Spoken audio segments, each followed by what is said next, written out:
اعوذ باللہ من الشیطان الرجیم بسم اللہ الرحمن الرحیم. My name is رکشندہ تبسم اور کلاس 6 مضمون اسلامیات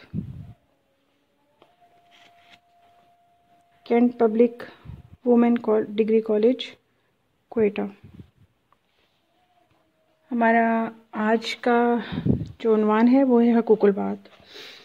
اور حقوق البات کے بارے میں سب کچھ ہی پتہ ہوتا ہے تھوڑا تھوڑا، لیکن ہے کہ ہم تھوڑا سا اس کا ذکر کریں گے تاکہ آپ کو اندازہ ہو، اور اس کے بعد پھر میں آپ کو اس کے کوشچنس کے آنسر کے بارے میں بتاؤں گی.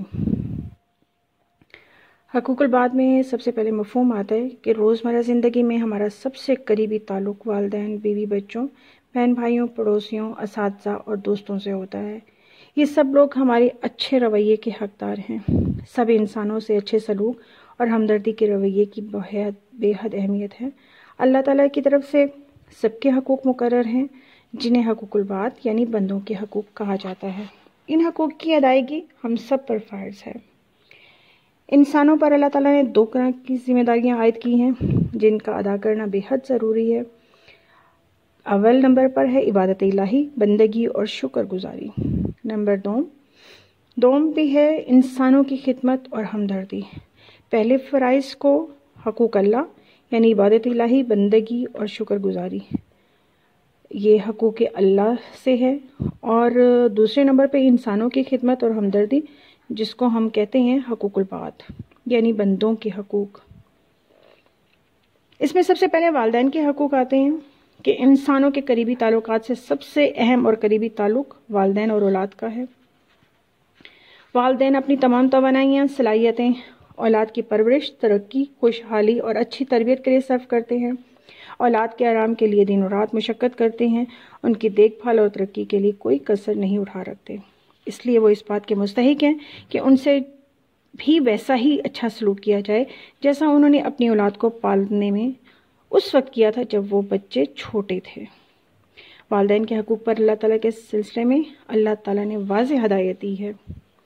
اللہ تعالیٰ کی طرف سے ارشاد ہے وَبِالْوَالِدَيْنِ إِحْسَانًا، یعنی اور ماں باپ کے ساتھ بھلائی کا احسان کرو. ماں باپ کے ساتھ احسان کرو، ماں باپ کے ساتھ بھلائی کرو. یہ سورۃ بنی اسرائیل 23 آیت ہے. اسی طرح حضور پاک صلی اللہ علیہ وسلم نے بھی والدین کے ادب و احترام اور ان کے ساتھ اچھے برتاؤ کی بہت تاکید فرمائی ہے. انہوں نے فرمایا الجنت تحت الاقدام الامہات، یعنی جنت ماؤں کے قدموں تلے ہے. اور پھر اس کے بعد اس کے بہت سارے فرائض ہیں. والدین کے فرائض میں ادب و احترام ہے، آرام و آسائش ہے، کھانے پینے کی اشیاء کا خیال رکھنا ہے، نرم لہجے میں گفتگو کرنی ہے. مسلمان نہ تو صرف ان کے ساتھ حسن سلوک میں کمی کریں بلکہ ان کو ہر لحاظ سے ان کے لیے آسائشیں اور ان کی عزت و احترام کا خیال کیا جائے. والدین کی وفات کے بعد دعائے استغفار کی جائے. والدین کی طرف سے جائز وصیت کو پورا کیا جائے. والدین کی وفات کے بعد رشتہ داروں اور دوست احباب کے ساتھ بھی اچھا سلوک کیا جائے. یہ تھے والدین کے حقوق. جس طرح والدین کے حقوق ہیں اسی طرح اولاد کے بھی حقوق ہیں. تو اب ہم پڑھیں گے اولاد کے حقوق. اولاد کے حقوق اسلام سے قبل لوگ اپنی بیٹیوں کو زندہ دفن کر دیتے تھے. کس کے مارے؟ غربت کے ڈر کے مارے. اور تاکہ غربت ہے اور بچے ظاہر ان کا خرچہ پورا نہیں ہوگا، اس پر ارشاد فرمایا گیا وَلَا تَقْتُلُوا أَوْلَادَكُمْ خَشْيَةَ إِمْلَاقٍ نَحْنُ نَرْزُقُهُمْ وَإِيَّاكُمْ، اور اپنی اولاد کو تنگ دستی کے خوف سے قتل نہ کرو کیونکہ ان کو اور تمہیں ہم نے ہی رزق دینا ہے.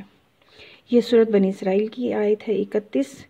اور ایک اور جگہ پہ قرآن پاک میں ارشاد ہے یا ایھا الذین آمنوا قوا انفسکم واہلیکم نارا، اے ایمان والو اپنے آپ کو اور اپنے گھر والوں کو جہنم کی آگ سے بچاؤ۔ رسول صلی اللہ علیہ وآلہ وسلم نے فرمایا کہ باپ اپنی اولاد کو جو کچھ دے سکتا ہے اس میں سب سے بہتر تحفہ اچھی تعلیم و تربیت ہے۔ اسی طرح والدین کے حقوق کے بعد اولاد کے حقوق، اور اولاد کے حقوق کے بعد اب باری ہے اساتذہ کے حقوق کی۔ اساتذہ، ٹیچر، علم حاصل کرنا مقدس فریضہ ہے۔ اساتذہ نئی نسل کو زیور تعلیم سے آراستہ کرتے ہیں، ان کے اخلاق سنوارتے ہیں، زندگی کے آداب سکھاتے ہیں، انہیں معاشرے کا اچھا شہری بناتے ہیں۔ یہی وجہ ہے کہ استاد کا مقام و مرتبہ معاشرے کے دوسرے افراد سے بہت بلند ہے۔ اسلام نے انہیں روحانی والدین کا درجہ دیا ہے۔ نبی پاک صلی اللہ علیہ وآلہ وسلم نے فرمایا ہے کہ بے شک مجھے معلم بنا کر بھیجا گیا ہے۔ آپ صلی اللہ علیہ وسلم نے فرمایا جس سے تم علم سیکھتے ہو ان کے ساتھ تواضع سے پیش آؤ۔ اور پھر ایک اور جگہ پہ فرمایا علماء انبیاء کے وارث ہوتے ہیں۔ دیکھیں استاد کا احترام کس قدر ضروری ہے۔ استاد طالب علموں کی ذہنی تربیت کرتے ہیں، اس لیے وہ ان کے محسن ہیں۔ اساتذہ کا درجہ والدین سے کسی طرح کم نہیں۔ والدین اولاد کی جسمانی تربیت کرتے ہیں، اساتذہ ان کی روحانی اور ذہنی تربیت کرتے ہیں۔ اساتذہ کا حق ہے کہ ان کا احترام کیا جائے۔ شاگرد ان کو احسان زندگی بھر یاد رکھیں اور ان کی ہدایات پر عمل کریں، ان کی بات کو غور سے سنیں اور اس پر عمل کرنے کی کوشش کریں۔ جی اب ہے پڑوسیوں کے حقوق، والدین کے حقوق، اولاد کے حقوق، اساتذہ کے حقوق، اور اس کے بعد پڑوسیوں کی باری آتی ہے، جس پہ قرآن پاک کی آیت میں ہے، ترجمہ ہے اس کا کہ ماں باپ اور قرابت والوں، یتیموں، محتاجوں، رشتہ دار، ہمسائیوں اور اجنبی ہمسائیوں، پاس بیٹھنے والوں اور مسافروں، اور جو لوگ تمہارے قبضے میں ہوں ان سب کے ساتھ احسان کرو۔ خدا احسان کرنے والوں کو دوست رکھتا ہے۔ سورۃ نساء کی آیت نمبر 36 ہے یہ۔ حضرت عائشہ رضی اللہ عنہا سے روایت ہے، رسول صلی اللہ علیہ وسلم نے فرمایا جبرائیل مجھے ہمسائے کے حقوق کے بارے میں برابر وصیت کرتے رہے، یہاں تک کہ مجھے خیال ہوا کہ وہ اسے ترکے کا وارث بھی نہ بنا دیں۔ تو ہمسائیوں کی عزت و آبرو کی حفاظت کی جائے، پڑوسیوں کی طرف سے ملنے والی تکلیف کو برداشت کیا جائے۔ ہمسائیوں کے حقوق کی اس قدر اہمیت ہے کہ پڑوسی قرابت کی وجہ سے ہمارے دکھ درد مصیبت میں سب سے پہلے کام آتے ہیں، خوشی اور غم کے موقع پہ ہمارا ساتھ دیتے ہیں، اس لیے ان کے ساتھ ہمیشہ حسن سلوک سے پیش آنا چاہیے۔ اور ساتھ ہی میں نے یہ ایکسرسائز ہے، اس میں نے کوسچنز آنسر کے نشان لگائے ہوئے ہیں، اور میں ساتھ اس کی تصویر بھی بھیجی ہوئی ہے۔ آپ کو انشاءاللہ کوئی مسئلہ نہیں ہوگا۔ اگر پھر بھی کوئی مسئلہ ہوتا ہے تو ہم اس چیپٹر کو دوبارہ ڈسکس کر سکتے ہیں۔ اوکے، اللہ حافظ۔